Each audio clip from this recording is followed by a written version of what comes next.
Remember the whole spy phase in like the 90s and 2000s? For the adults, it was like James Bond, Bourne, and Mission Impossible. But for us kids who grew up then, we had like Spy Kids, Agent Cody Banks, Kim Possible, Club Penguin Elite Force, the 39 Clues series, Cars 2. For some reason, the concept of spies and espionage and missions had made its way into pretty much every medium at the time, which, I mean, let's be honest, spies are cool. They get to travel the world, find top secret information, break into bases, and most importantly, use the coolest gadgets. Kids like myself and my siblings were obsessed with these spy gadgets, and when we played around, we could imagine being a real-life spy, but we needed something more tactile, you know? Something that could make those daydreams come to life. And that's where spy gear comes in.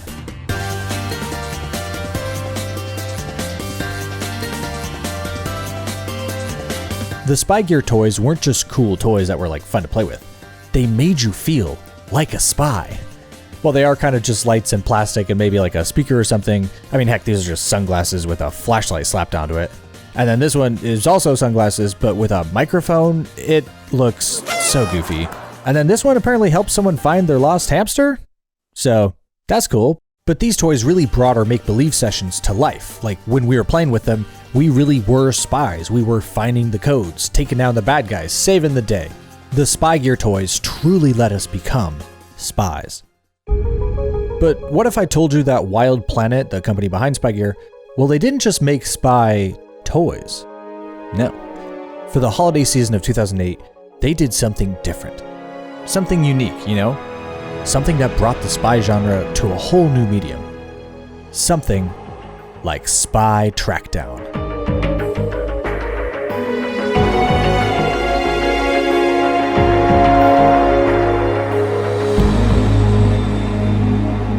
So what is Spy Trackdown, right? Like, what the heck is this thing?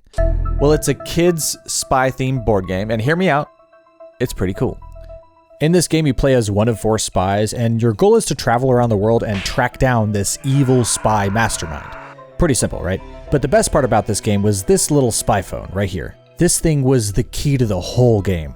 After every turn, you'd pick up the phone and you'd listen to a secret message from this covert agent. There was one covert agent per continent, and finding what spot they're on gives you access to various cards and hints on how to find and capture the mastermind. The spy phone really was the lifeblood of the game. Picking up the phone and listening to the secret message, getting all your cards, figuring out how to take the mastermind down before your older sister does. This is what made Spy Trackdown so fun and memorable to me and my sisters. Now, to make a long story short, we got rid of our childhood version at some point. But our mom got us a copy of the game for Christmas of 2022 after she heard us reminiscing about it. Now, she found it online somewhere brand new, which was pretty cool. And after over a year of sitting in a closet collecting dust, we finally broke the game out when the family and some friends were gathered together for New Year's 2024. So we crack open the game, take a good half hour to read the instructions, because that's always how it happens, and we group up into teams. My friend and I were on a team together, and we make our first move. We pick up the phone for the secret message, but nothing happened. No message. Well, that's weird. Maybe we need to turn it off, turn it back on again. But nope, that didn't work either. All right, maybe the batteries were bad, so we put some fresh ones in. Still no message. At this point, we just started taking the phone apart and looking at all the wires and everything to see if there's something like visually wrong with it. And that's when my sister, who'd been looking at her phone for a bit, suddenly hit us with this. Early versions of the game came with a defective spy phone that would not trigger a secret message when picked up due to a missing button. This effectively makes the game unplayable.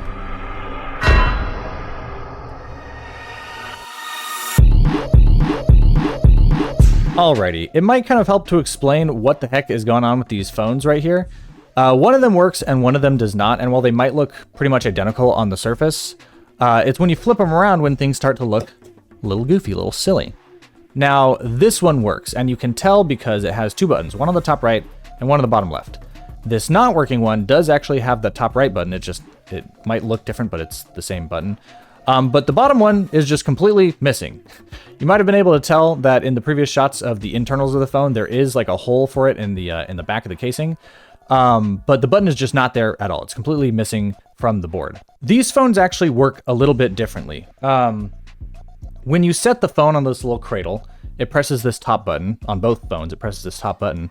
And when both the buttons are pressed on the working version, it goes into the speaker mode. But it defaults to secret mode. So secret mode is just always working with this one. However, whether or not you put this not working one on the cradle, it doesn't matter because both the buttons can't be pressed if there's no second button to be pressed. Now this one actually defaults to the speaker mode, meaning that it's always loud, while this one is always quiet. So if this one's always loud and there's no way to trigger the secret mode, the game completely locks up and the secret message is like tied to the secret mode. The only way the message plays is in secret mode. So it literally just does not work. Once it tells you to pick up the phone for the secret message, the game completely stops working. Just completely stops. The only way to get it speaking again is to turn the phone off and turn it back on, in which case you've just kind of started all over again. So it really doesn't matter. All that to say, this sucked, right? Like, we just wanted to play the game, man. Finding out that the only thing that makes this game work has an unfixable issue was a little disappointing, to say the least. But as silly as it might sound, this turn of events was really interesting to me. See, it's one of the only board games this company made, so it's understandable that there might be some issues here and there, but the phone was broken. The only thing that made the game work, and the only toy in the box. Now, I'm not trying to dog on this company, but they had been making toys for like 15 years, so it's just weird that a manufacturing issue this game-breaking actually got shipped. When you look this up, there's only a few places that talk about it, like 2 forums and 1 comment on a YouTube video. So while it's not just a one-off issue, other people have had the exact same problem, it's also not very well documented. When the game was out around 2008, people said that the company was aware of this issue and they'd send you a replacement phone if you told them, which is great, right? But for us, like years and years after they stopped making it, well, we're kind of out of luck unless we buy a working version. So of course I bought a working version, but the point is, this issue is hardly documented. Like if I wanted to understand what happened, I'd have to take matters into my own hands. I'd have to ask the questions nobody wants to ask to the people nobody thought to ask. If I was going to find my answers and complete this mission, I was going to need to do some research and build my dossier. Find out everything I can about the company at the time, all to answer this kind of stupid question. Anyway, if you flip around the box, you can see that Wild Planet is the manufacturer and company that owns the Spy Gear brand, so that's where I had to start looking. Logging on to wildplanet.com takes you to none other than the sustainably sourced canned seafood company's website, which is not the Wild Planet we're looking for. Wild Planet Toys was started by a guy named Danny Grossman. He founded the company in 1993 with the goal of making toys that kids could use to tell their own stories, which is really sweet, honestly. And in 1998, the company launched the insanely successful Spy Gear brand. And let me tell you, these toys were everywhere. If you just look up spy toys on the internet, you're almost guaranteed to find some of the old Spy Gear toys in the search results. Like, these were the spy toys back in the day. Nothing else compared. From everything I've read about Danny, he seems like a pretty good dude. He came from a family of pediatric doctors and nurses. He always wanted to help people. He enjoyed working with kids. He was really into the idea of like doing humanitarian work in Russia, but pretty much the only way to do that was through the government. So he became a US Foreign Service diplomat in Leningrad, conveniently during the Cold War.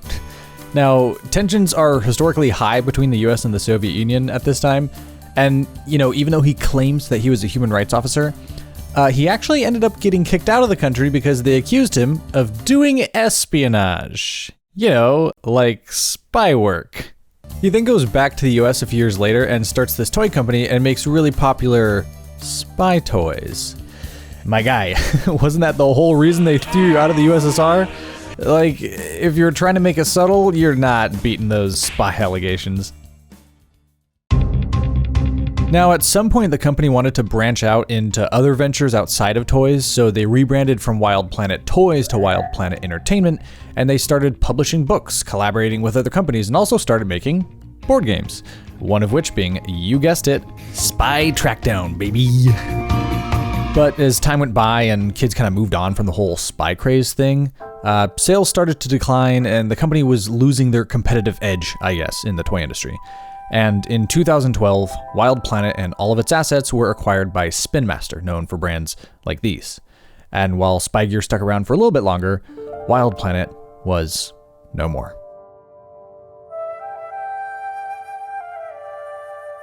So the company not existing anymore made things a little bit more complicated. It's not like I could just like send an email to their offices and ask them what happened. So I guess this mission is just kind of a failure. Unless, of course, there were a website that let me know people's work history so I could like look up Wild Planet and connect with and message some of the people who used to work there.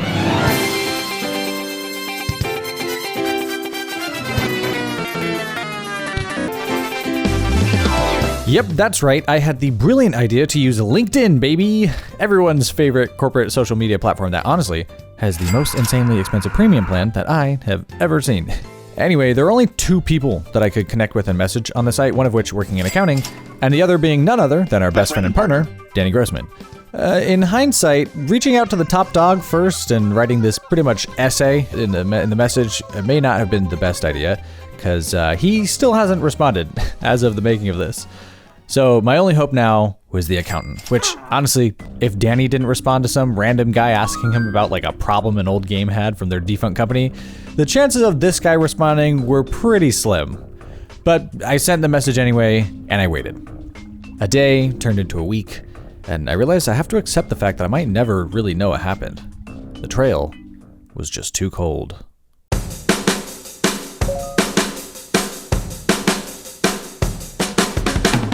A week after reaching out, the accountant responded.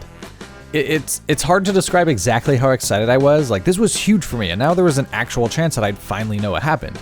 Except he didn't know what happened, which, okay, that makes sense, right? He worked in accounting, not like product development or quality assurance or something. But he did give me the names of 2 people. One from product development, and the other, quality assurance.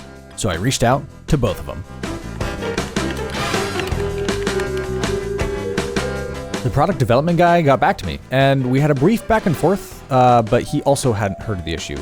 Although he was willing to ask some of the engineers that he kept in contact with on my behalf, which was very kind of him, and he didn't have to do it, so I really appreciated that he offered.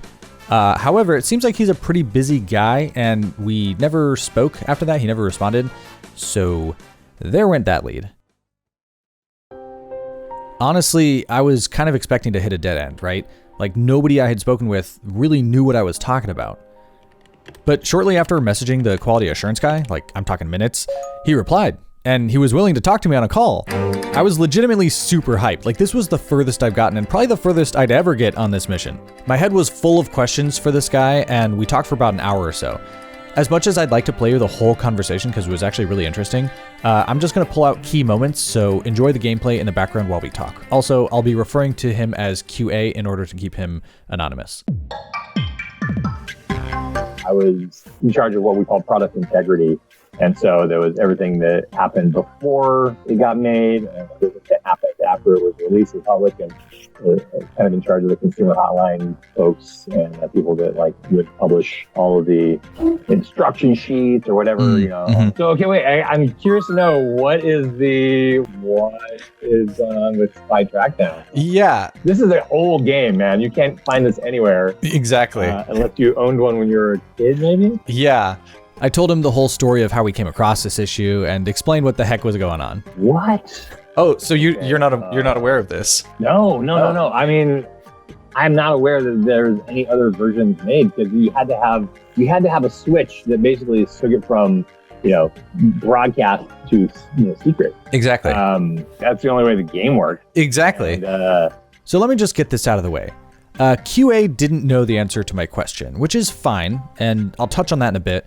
But in this moment, I chose to pivot. Instead of figuring out like the exact reason behind this problem, I thought it would be best to get an idea of maybe why this could have happened. So I then told him what we found online about the first few batches of units coming with the defective phones.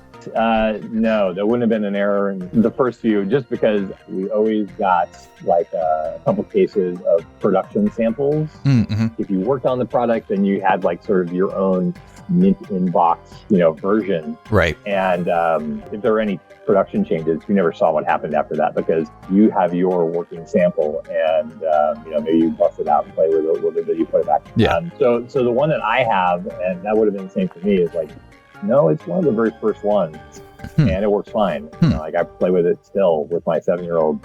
Yeah. Okay, I'm going to butt in for a sec to say that this was an interesting revelation, because the board game site that claimed that the first few units were defective was wrong. Now, it seems to me that claim was just conjecture, but it's still interesting to find out. So we're slowly gathering more intel. The only thing I can think of is they did some sort of maintenance work on a mold. Basically, you make a bunch of shots that don't mean anything, and they should all get thrown away. And so maybe one of those pieces that was all sealed off found its way into the production line, because it is all in the same factory. But, somebody should have caught it in the quality assurance. Yeah. And somebody else should have, further down the line when they're putting things in. I know of no changes that we ever made to that thing once we made it, because it wasn't it wasn't like a multi-year thing. I think we just made it for one season. Yeah. Didn't do as well as we wanted. I love that game. Me too. There's so much just amazing stuff about it. But unfortunately, it didn't catch on. If you had called us, we would have said, "Oh, so sorry. We don't know what's wrong with that. We'll send you another one." Right. And that's that. Things happened that were kind of weird. Oh, yeah. There's a whole shift. They have a bunch of parts that didn't work. And right. It's not out of the ordinary to have that.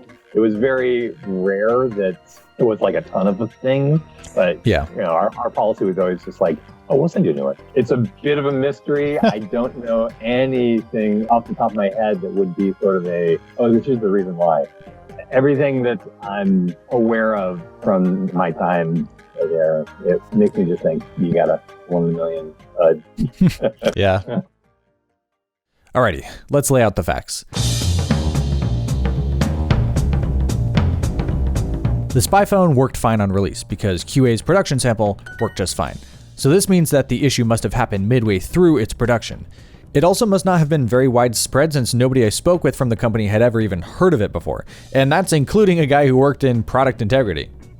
The most likely explanation for this is that something went wrong at the Hong Kong factory, which produced these faulty phones for like a day or so, but it was fixed promptly enough to not be a major problem for Wild Planet. Now, QA did tell me that some minor issues like this wouldn't really be looked into by the company, unless like the volume of people who contacted them about it was really significant. And in a case like that, they'd either reach out to the Hong Kong factory and make sure everything was okay, or in extreme cases, they'd issue a recall, which only ever actually happened once in Wild Planet's history, which is pretty cool.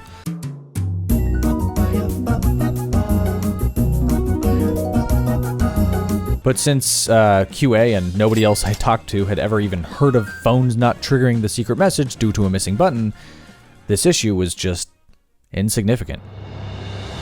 I'll be honest, I've been struggling with how to end this for a long time. It's been a few months in the works, and something about just telling this story still not knowing what happened just didn't really sit right with me. And then it hit me. Spy Trackdown as a game fulfilled this daydream that me and my sisters, alongside every other kid in the 2000s, had of being a real-life spy. Years after Wild Planet shut its doors, our favorite spy-turned-business mogul Danny Grossman was still getting his dream of people using his products to tell stories, because that's exactly what I've done here. This whole saga of me and my family coming across this one in a few thousand production issue kicked off this search to find out what really happened. I did a deep dive on a dead company. I dug up intriguing things about the founder's past. I spoke with some people who told me to talk to some other people. I set up meetings with those people in order to get some answers. It's all coming together. I was doing it. I didn't really realize that all along. I was tracking down these answers like a spy. Those dreams I had as a kid of becoming a real-life spy had already become a reality, and it hadn't even occurred to me. Yeah, you could say that I wasn't traveling the various countries by car, motorcycle, helicopter, or plane, okay?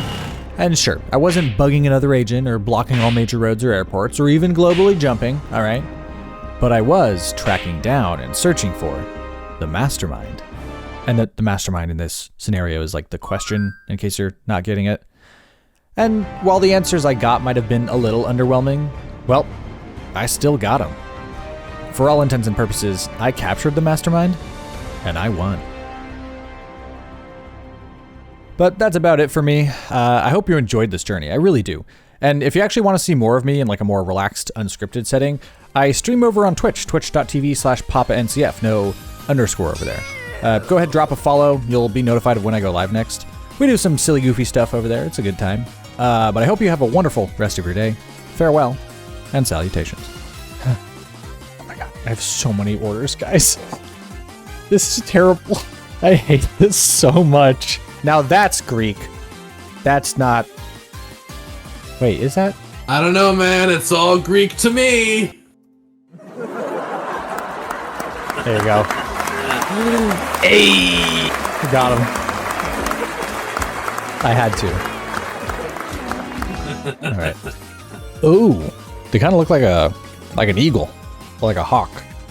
Wow, that looks a lot different than the other ones. Early in college, I thought it was cool to wear sunglasses everywhere at all hours of the day. Like inside buildings, in classes sometimes. Everyone thought I was like stoned out of my mind. But no, I was just myself. I just thought it was cool.